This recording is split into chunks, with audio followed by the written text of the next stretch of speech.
Welcome back, everybody. Today, we're talking about what I think is the most versatile TLR there is, the Mamiya C330.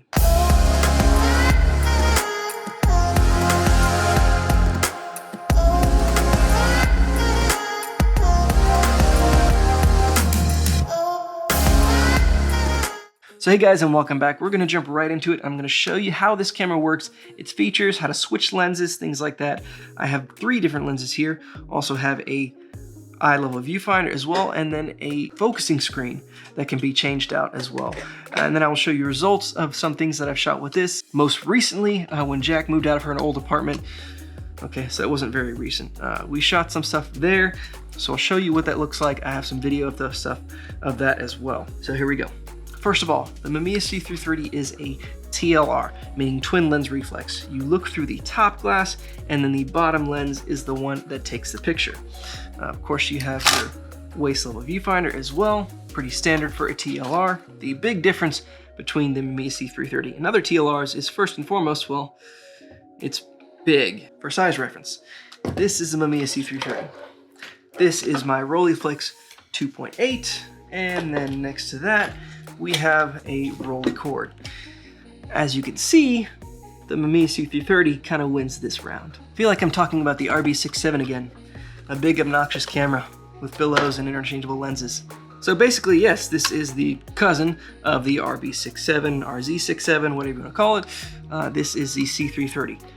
Big similarities is the billows. Now, just like with the RB67, with the C330, you basically turn whatever lens you have onto this into a macro lens because of these billows, which is just a great feature to have. Really gives you a wide variety of options with whatever lens you have on there. And also, if you decide not to change lenses or just don't want to buy multiple lenses, because of that feature, you get a lot more out of whatever lens you have. It does take 120 film as far as features go. So, of course, we have your focusing dials, which are on the sides here.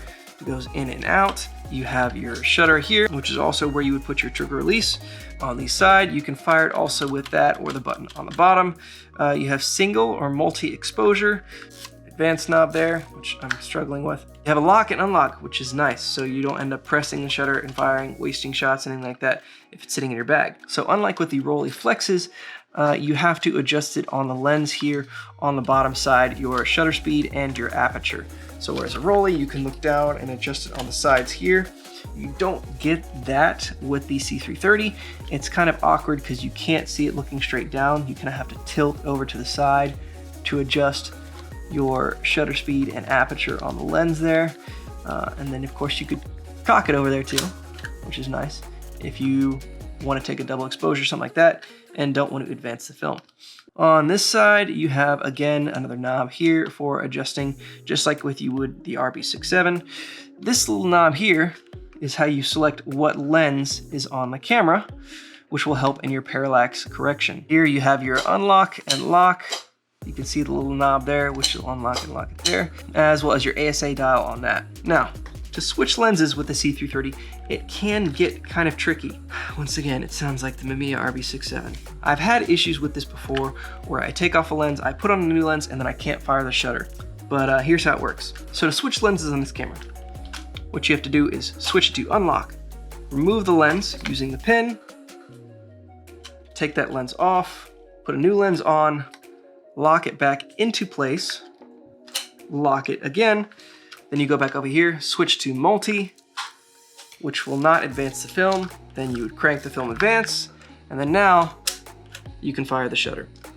It's a little bit tricky. I struggled with it several times, but so if you leave it on single and if you don't use that advanced lever again, then it's not going to work properly. So if you've already advanced the film before you switch lenses, you just go through that setup, put it on multi, put the new lens on, wind it again, which won't actually wind the film, and then take the shot, and it's going to be on the frame that you left off on. I know it's confusing. On the bottom compartment, what it does, it puts up a screen so that you don't let light into the film that's back there.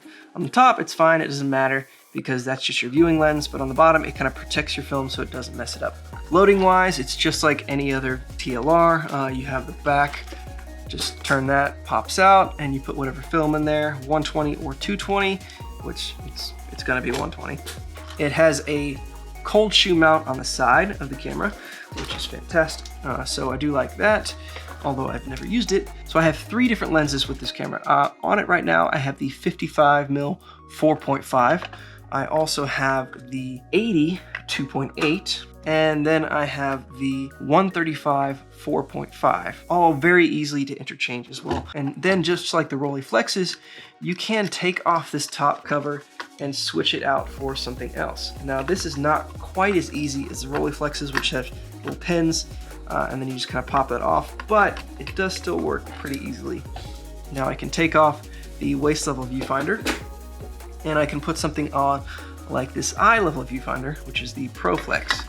And it would just simply go on there like so, and then you just screw this little knob on the back and it'd be locked in place, and now you have your eye level viewfinder.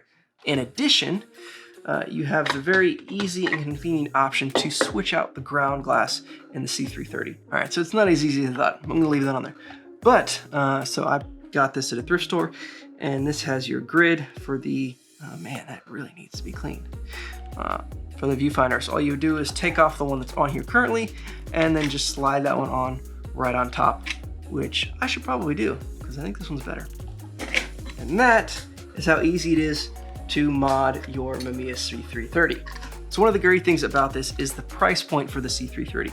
You can find these for anywhere from $150 to $300, depending on the condition, the lenses, and things like that. It really is a good deal.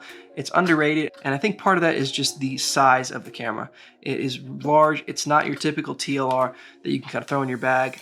You can, but it's just bigger and it takes up more space. I know some people don't like it because of the fact that you have the changing lenses.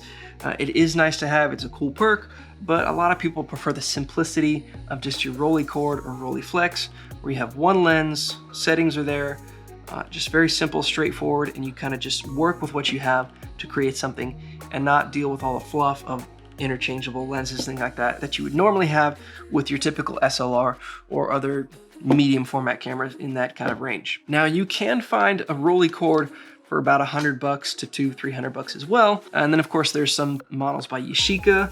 I know the Yashica matte I think is getting up there in price. It's become quite popular. So this is probably gonna get a better deal for you. The only downside of course is just the size of the camera. Other than that, just the capabilities you have with lenses, the billows, the interchangeable waist level viewfinders, prisms, all that stuff. It really is a very versatile TLR. So I hope you enjoyed that. I hope you found it useful. Make sure you comment down below. Let me know what you think of the C330 and how it stacks up versus your Rolleicords, Rolleiflexes, Yashicas, things like that.